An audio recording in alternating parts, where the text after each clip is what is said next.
What up, YouTube? Welcome to Reading Reddit, where we share some of Reddit's craziest stories.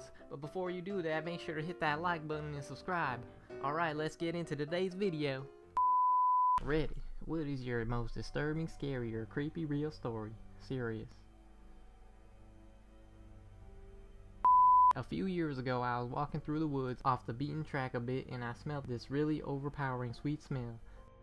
Being nosy, I pulled back the undergrowth to have a look and found a dead body. The guy had clearly been there for a while and wasn't looking great, all swollen and green and black with various runny bits. The local wildlife had also been dying in the well for a few days. I called the police, who told me to wait with the body until they arrived. Being in the middle of nowhere, it took a while for them to arrive, and it got dark, and I was just sat there in the dark with him for a long time. It turned out he had committed suicide. For a long time afterwards, I had dreams about him, and he would talk to me and not nice things. Mainly about how he was angry I had disturbed his resting place and he wanted me to kill myself. Probably just my imagination, but all pretty disturbing at the time. He still turns up in my dream from time to time, and no doubt will be tonight after typing this. When I was in high school, I had a really good friend who lived next door to a house that was always up for sale. People would move out in the middle of the night without a word, and it hadn't had the same owner for more than 6 months straight for a couple years. One night we were really bored, and he suggested we go explore the house next door since it had sat empty for a while. We go around back, and there's a dog door that he can crawl through, and he unlocks the door and lets me in.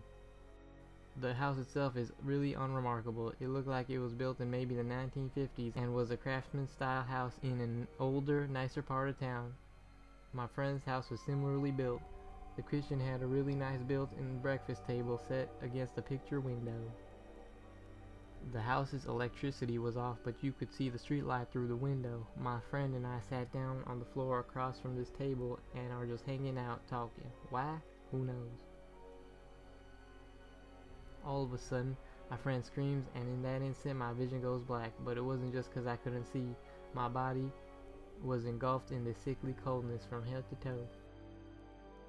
I start screaming, and I feel my friend's hand grabbing mine and pulling me in some direction forcefully.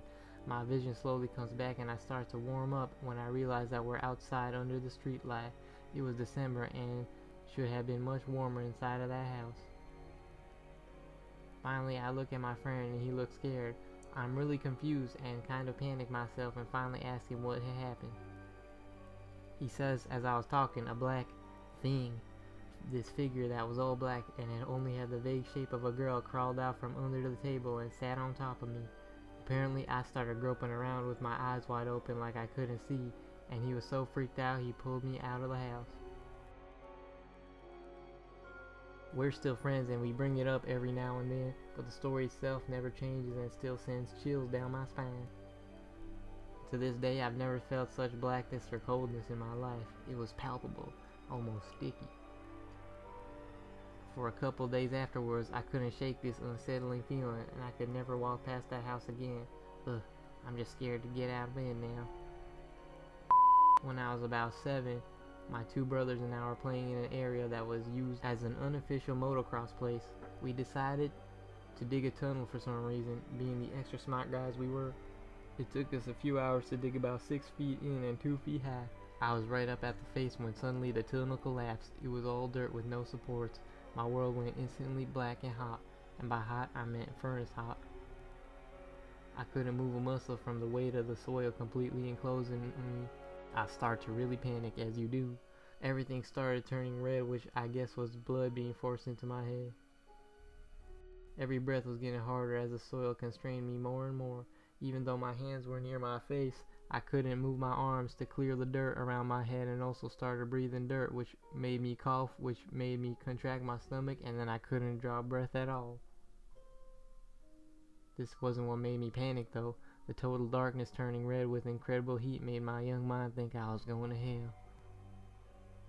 I don't know how long I was buried for, but it seemed like an eternity. Suddenly, I felt something grab one of my feet. My brothers had been frantically digging through the collapse to pull me out, and somehow managed to reach me then pull me out. We never told my parents. I just went home and got hosed down. TLDR, got buried alive and pissed myself. My grandmother swore by this story till her dying day. It was during the war in London, and my dad was a baby. She was bombed out of her house and was staying with a friend. The friend had set her up in a room on the top floor. Anyway, she was taking my dad upstairs to bed when a figure materialized on the stairs, telling her not to sleep in that room tonight. She knelt back downstairs and told her friend that she and my dad were sleeping in the sitting room that night. Her friend was annoyed but agreed. That night a bomb exploded near the house and the roof caved in right on top of my dad's cot. He would have been killed. About 2 years ago, I was driving home from a family reunion pretty late at night, and the drive was about 2 hours. I didn't stay the night because I had to be back for work the following day. Most of the drive was on roads with dense bushes and trees on either side, the real creepy ones you see a lot in movies. Anyway, I had been driving about 45 minutes and I was starting to get really tired. You know how sometimes you just suddenly become really tired out of nowhere? Well, yeah, that happened to me. I knew I wasn't going to last, but I didn't come across any path that I felt like I could park and safely sleep. Anyway, after it became clear to me that I wasn't going to find a place to pull up and my tiredness wasn't going away, I did something very questionable. I pulled over to the side of the road onto the grass behind some bushes to try to hide my car from anybody who was going to come past me. The roads weren't empty. I came across another car a few minutes ago. I made a mental note that the time was 11:22, then fell asleep. Sometime later, I was woken up by a scratching sound. I looked at the clock, 11:50. The sound stopped after a few seconds, and because I was still extremely tired, I didn't bother looking around and simply went back to sleep. I was later awoken by the same sound. It was now 12:40. This time it really freaked me out because the sound didn't stop. The thought ran across my mind that it was just an animal inspecting the car. Why would it return almost an hour after it had left the previous time? I looked in my rear view mirror and just managed to catch a glimpse of something running away into the forest. Now, at the time, I thought it was the damn hook killer. You know, that one that scratched that couple's car and then slaughtered the guy when he got out to investigate? F that, I thought to myself, so I got the hell out of there. There was a bend no more than 100 yards up the road, and as I came around it, there was an effing car parked off to the side of the road with the driver's side door open. I slowed down just to look to see if anyone was there. There wasn't. Then I looked in my rear view mirror. I didn't see anything, and all of a sudden this guy comes sprinting around the corner. He starts screaming at me, shouting stuff like, hey you, get the F out of your car, now. I noped the F out of there and sped off. I never saw the guy again.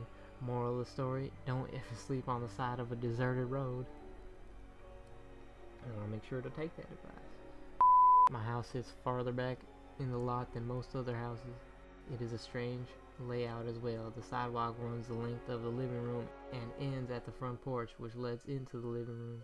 Large windows that do not open allow great light to get into the living room, but at the cost of no privacy.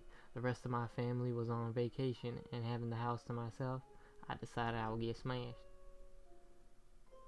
Well, I passed out on the couch in the living room at about 9 when I realized I was too scared to walk back to my room.